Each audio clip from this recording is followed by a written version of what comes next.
హరే కృష్ణ. ఈ 3 అక్టోబర్ రోజు ఒక అద్భుతమైన రోజు వస్తుంది. అదే పాపాంకుశ ఏకాదశి.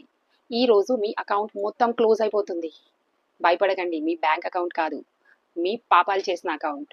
సో అక్కడ పైన చిత్రగుప్తుడు మన అకౌంట్ అన్ని బుక్స్ లో రాస్తూ ఉంటారట. సో ఆ అకౌంట్స్ అన్ని క్లోజ్ అయిపోవాలంటే మీరు ఈ పాపాంకుశ ఏకాదశి తప్పకుండా చేయాలి. సో పాప అంకుశ, పాపం అంటే సెన్స్, అంకుశ అంటే కంట్రోల్, ఇంకా అడ్డుకునేది. సో ఈ పాప అంకుశ అంటే మనం చేసిన పాపాలని ఒక దివ్యమైన గోడలాగా అడ్డుకుంటుంది. అందుకే దీన్ని పాపాంకుశ ఏకాదశి అని అంటారు. సో పద్మపురాణం చెప్పబడింది, ఈ ఉపవాసం చేస్తే 10,000 అశ్వమేధాల యాగాలు చేసిన దానికన్నా కూడా గొప్పదంట. సో ఈ ఉపవాసం ఎలా చేయాలి? సింపుల్. ఎర్లీ మార్నింగ్ లేవాలి, స్నానం అది చేసుకొని భగవంతుని దగ్గరికి వెళ్ళి దండం పెట్టుకొని, అయ్యా ఈ రోజు నేను ఈ ఉపవాసం ఉంటున్నాను, నా మనసులో ఉన్న అంత చెడు తీసేసి నాకు భక్తిలో ముంగటికి పోని అని చెప్పేసి సంకల్పం తీసుకొని ఈ రోజు మనం ఏం తినాలి? ఈ రోజు మనం అన్నము, పప్పులు, ధాన్యాలు ఇలాంటివి ఏమి తీసుకోకూడదు. Only fruits, milk and milk products.